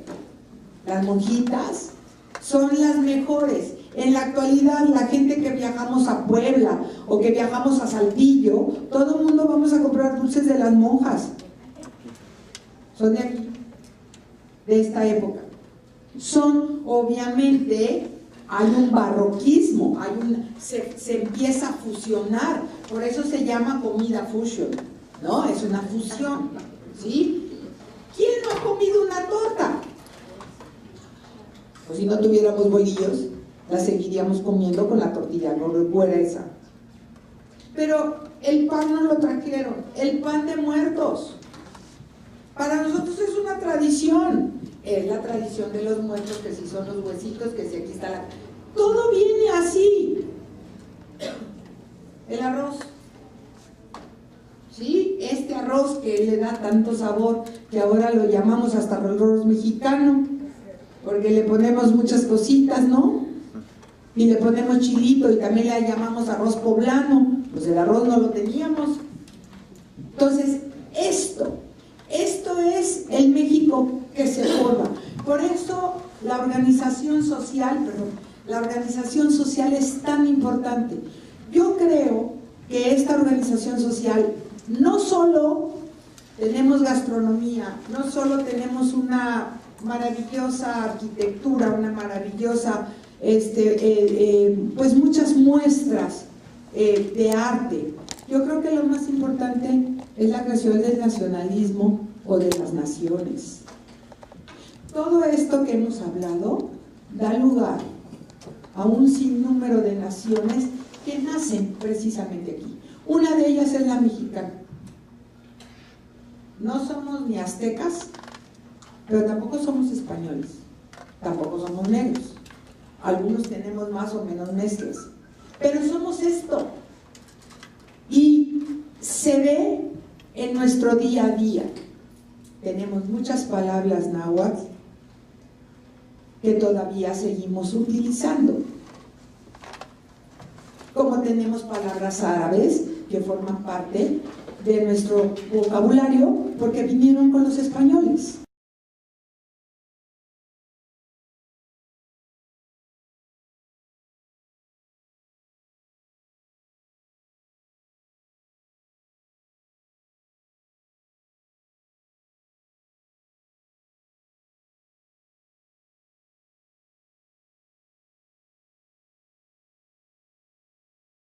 Y diferentes papás, porque nos vamos a mezclar con diferentes, somos distintas, pero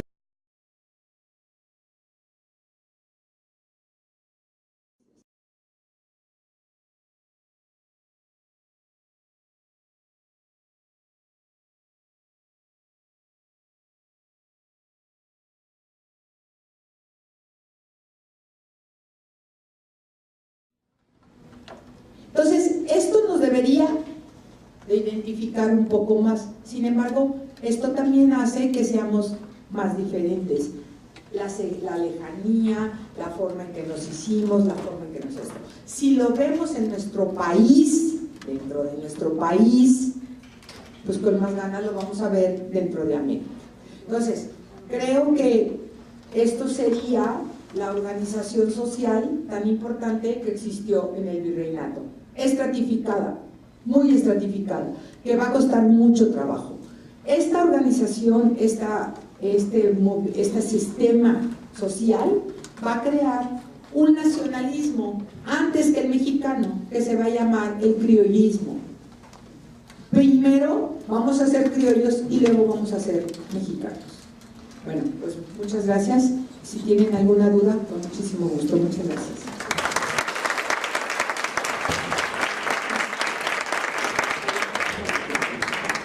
Muchas gracias. No tenemos dudas. Muchas gracias. Cuando se abole la esclavitud, los indios se trabajaban en las minas, no eran esclavos, eran peones. Eran peones, por la mina. ¿Sí? Algunos que les dieron las encomiendas en minas sí eran esclavos.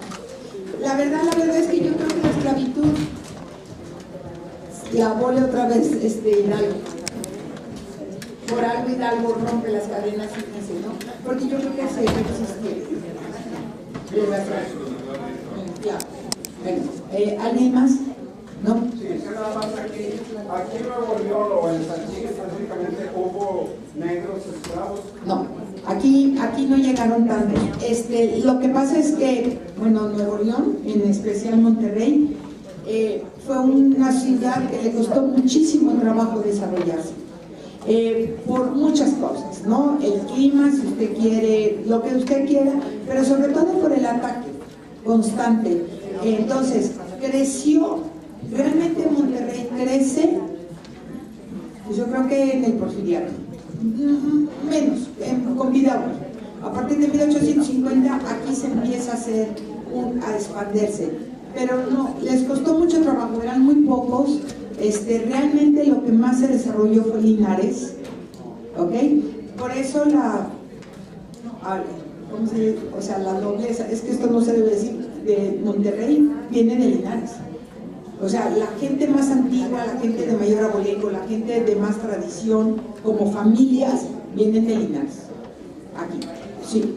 Y bueno, Monterrey es muy interesante, pero creció de otra manera. Es lo que yo digo. Campeche y Yucatán de una, Oaxaca de otro, Veracruz de otro y Monterrey de otro. Cada uno, dependía de la gente que vivía ahí, de la cantidad de indígenas que vivía ahí. Aquí costó muchísimo trabajo, por ejemplo, domesticarlos. Digo, qué fea palabra, pero sí. Usted piense que Monterrey se creó, bueno, números más, números menos, 80 años después de la Ciudad de México se fundó. Y cuando se funda Monterrey, al poco tiempo llegaron las primeras expediciones inglesas a lo que sería Jamestown, o sea, lo que sería el norte, para conformar estas 13 colonias. ¿Qué hicieron los ingleses? Medio mataban. ¿Para dónde corrían? Entonces, por eso les dicen los chichimecas y esta gente salvaje que venía, y atacaba y atacaba y atacaba. Hay muchas haciendas, hay unas haciendas hermosas aquí, la hacienda de Guadalupe, por ejemplo.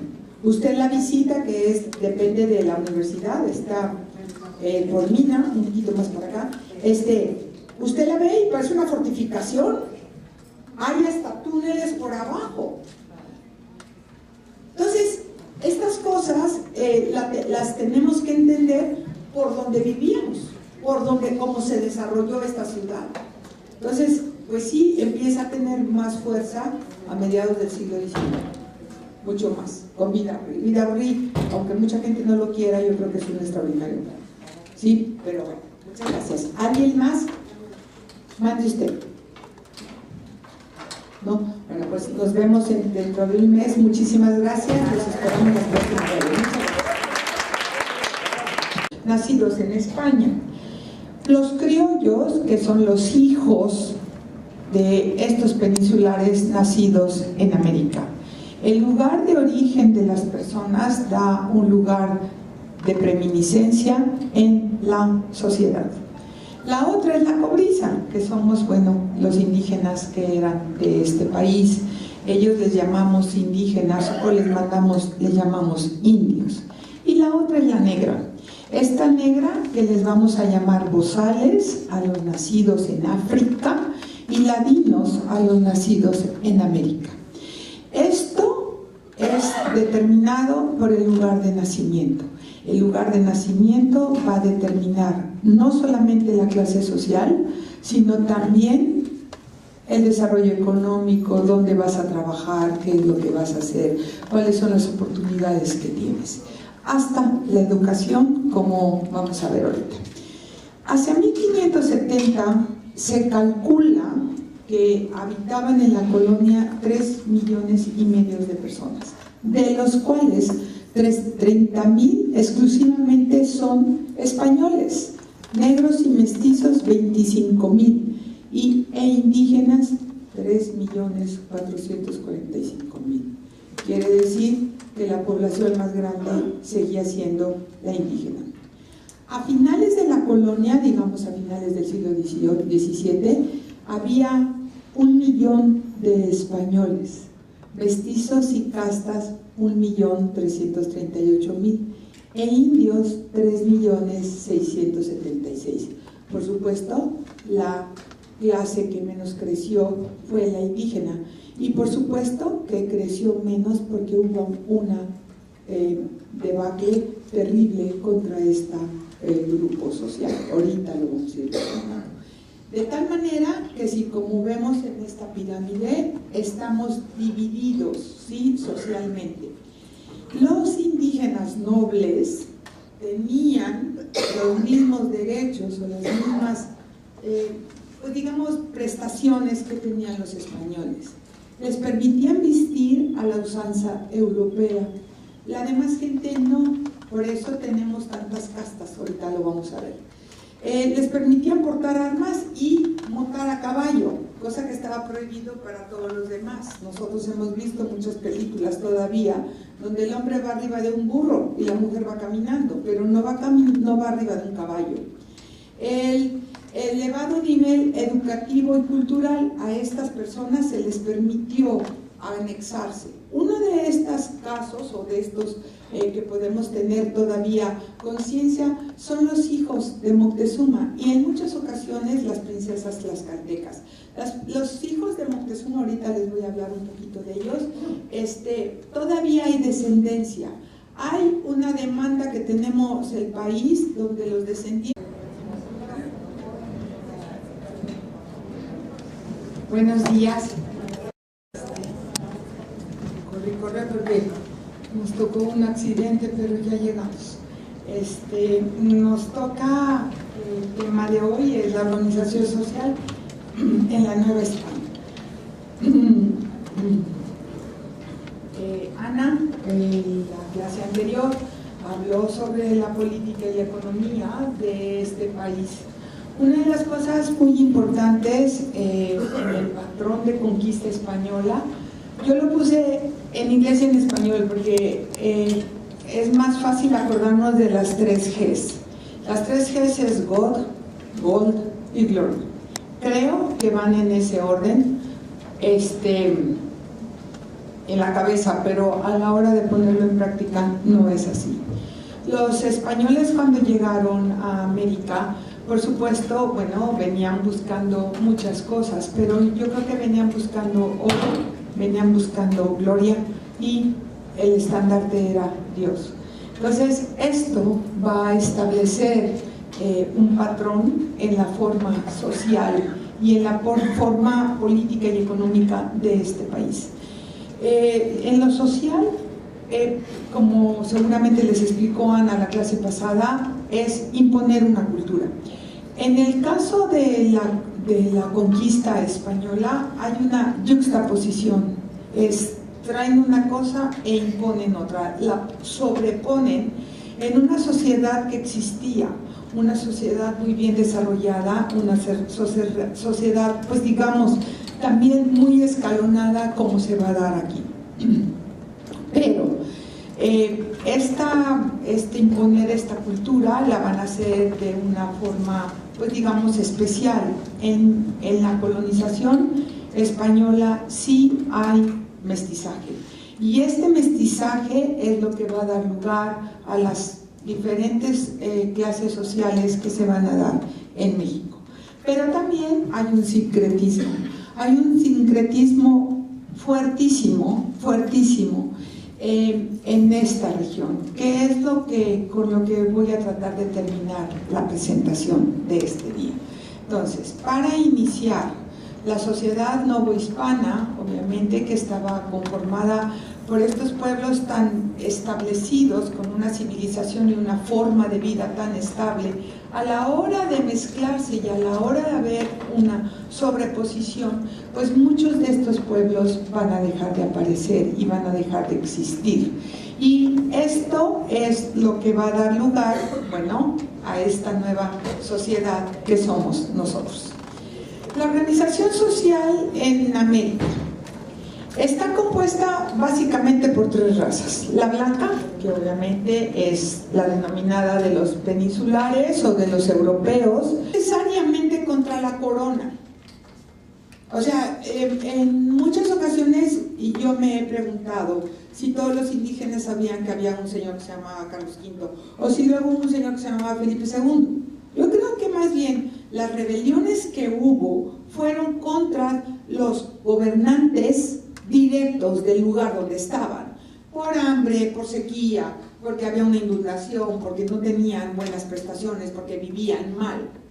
Pero realmente no es que haya sido un levantamiento contra el rey, pero bueno, esto sería una guerra justa. A los conquistadores, cuando llegan, empiezan a abusar de esto. Pues no todos se levantaban y no había tantas rebeliones. Entonces, los conquistadores empiezan, digamos, a programar o a hacer una forma para poder tener este contacto o poder hacerse de esclavos. La primera, son guerras simuladas. Ellos mismos las provocaban y esto, como es una guerra justa, pues obviamente me llegaban a hacer esto. Exigían a los caciques pago de hombres como tributo. ¿Sí? Aquí en Nuevo León hubo muchos gentes que se dedicaron a vender indígenas. Iban, por ejemplo, aquí al Guajuco, tomaban prisioneros a los indios y los vendían.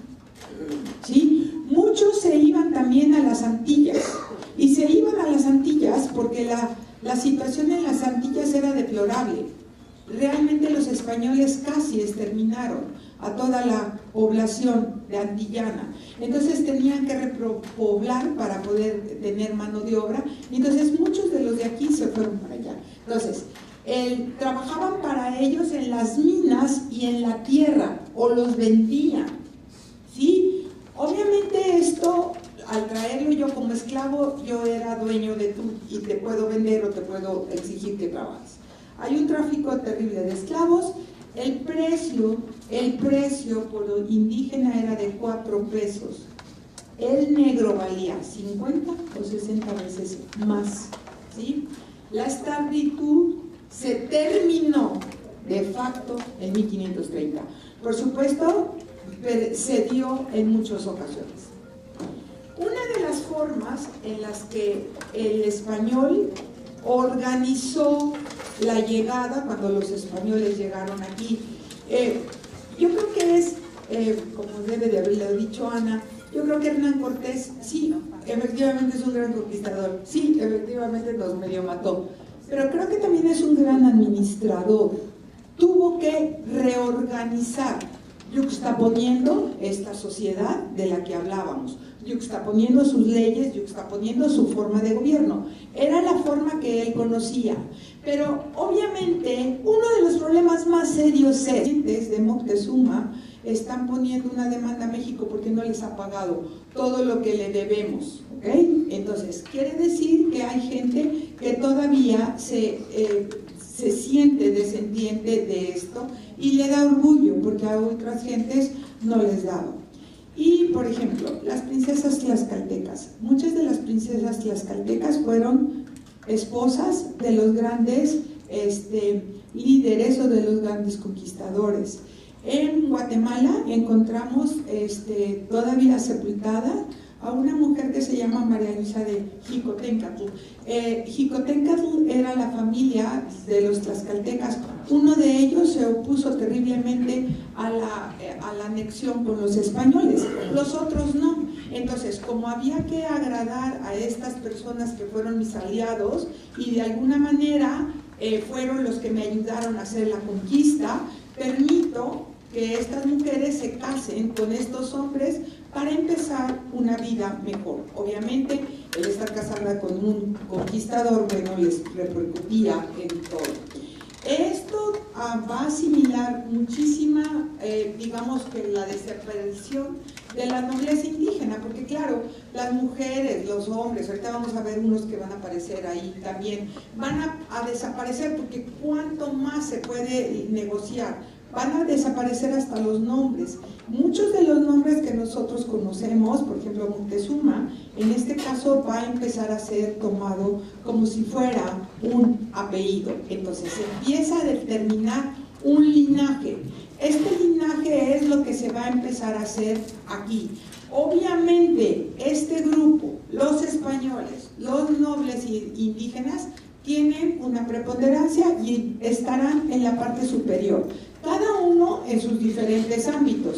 Si nosotros entendemos que vamos a ver ciudades españolas y ciudades indígenas, entonces dentro de las ciudades indígenas, muchos de estos líderes de la nobleza, entre comillas, tlaxcalteca o azteca o de los que hayan estado aliados a los españoles, van a vivir mejor, van a tener oportunidades mayores.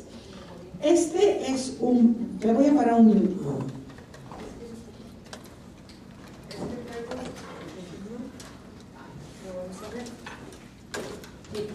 Esto es un árbol genealógico. Obviamente no nos vamos a ir hasta allá, nos vamos a quedar aquí en Moctezuma. Moctezuma II era el Moctezuma cuando llegaron los españoles, fue el que murió, fue el que perdió, ¿sí? Pero él tenía una gran descendencia, tenía muchos hijos.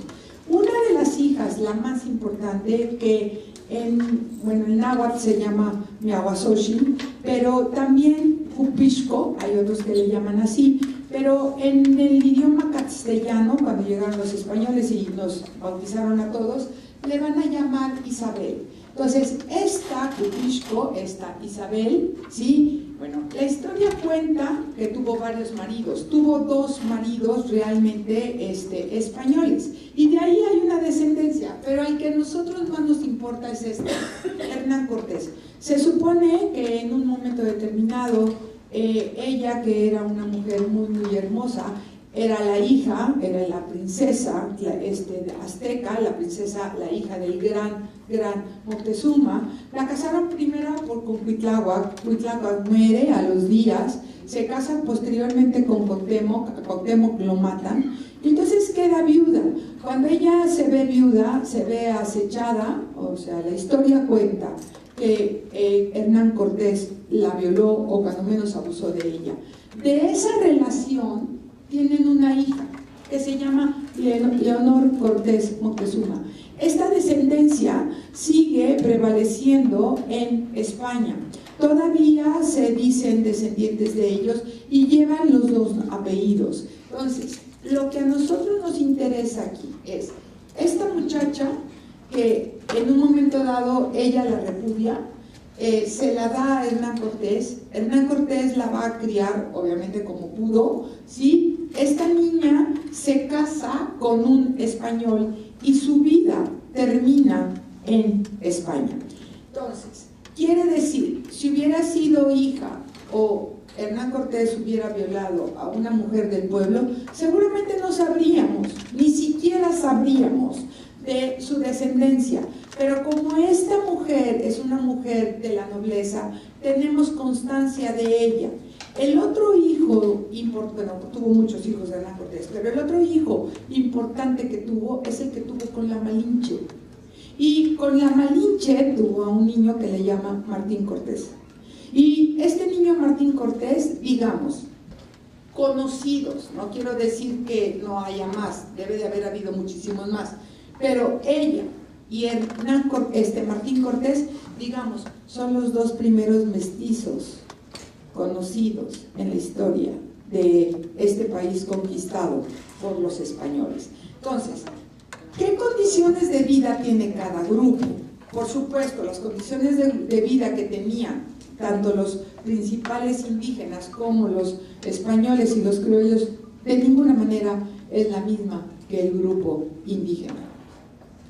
En la historia se establecía algo que se llamaba la guerra justas, o esto que justifica la esclavitud. ¿Cómo justifico yo la esclavitud? Bueno, si hay un grupo indígena que se rebela, yo tengo el derecho de tomar los prisioneros y hacerlos esclavos. Esto era muy conveniente. Obviamente, durante la colonia hubo muchos levantamientos de los indígenas